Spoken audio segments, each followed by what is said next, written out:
കുടിയേറ്റ മോഹങ്ങളുമായി, അതായത് അവിടെ താമസിക്കാനുള്ള മോഹവുമായി വിദ്യാഭ്യാസത്തിനെത്തുന്ന ആളുകൾക്ക് തിരിച്ചടിയാകുന്ന നീക്കവുമായി ബ്രിട്ടൻ രംഗത്ത് വന്നു. രാജ്യാന്തര വിദ്യാർത്ഥികൾ ജോലിക്കായല്ല പഠിക്കാൻ തന്നെയാണ് എത്തുന്നതെന്ന് ഉറപ്പാക്കാൻ കർശന നിയമങ്ങൾ നടപ്പാക്കാൻ ഒരുങ്ങുകയാണ് യുണൈറ്റഡ് കിങ്ഡം. വിവിധ രാജ്യങ്ങളിലേക്ക് കുടിയേറ്റത്തിനുള്ള ഒരു വഴിയായി വിദ്യാഭ്യാസത്തെ കാണുന്നവരുണ്ട്. അതുകൊണ്ട് തന്നെ ഏതെങ്കിലും ഒരു കോഴ്സിന് ചേർന്ന് തുടർ താമസവും തൊഴിലും ഉറപ്പാക്കുകയാണ് പലരും. ഇതിന് തടയിടാനാണ് ബ്രിട്ടന്റെ നീക്കം.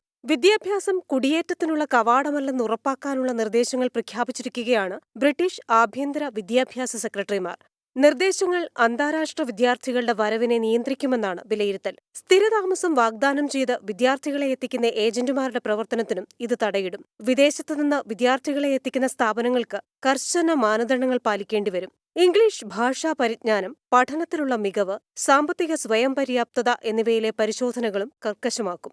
ബ്രിട്ടീഷ് ചരിത്രത്തിലെ ഏറ്റവും വലിയ കുടിയേറ്റ വെട്ടിക്കുറവിനു വേണ്ട നടപടികൾ സ്വീകരിച്ചെന്നാണ് ആഭ്യന്തര സെക്രട്ടറി ജെയിംസ് ക്ലെവർലി പറഞ്ഞത്. പഠിക്കാനെന്ന പേരിലെത്തി ജോലി ചെയ്യാൻ ശ്രമിക്കുന്നവർക്കും സ്ഥിരതാമസം കിട്ടുമെന്ന് പറഞ്ഞ് പ്രലോഭിപ്പിച്ച് വിദ്യാർത്ഥികളെ എത്തിക്കുന്ന ഏജന്റുമാർക്കും പിടിവീഴുമെന്നാണ് ക്ലെവർലിയുടെ വാക്കുകൾ നൽകുന്ന സൂചന. Financial desk 24.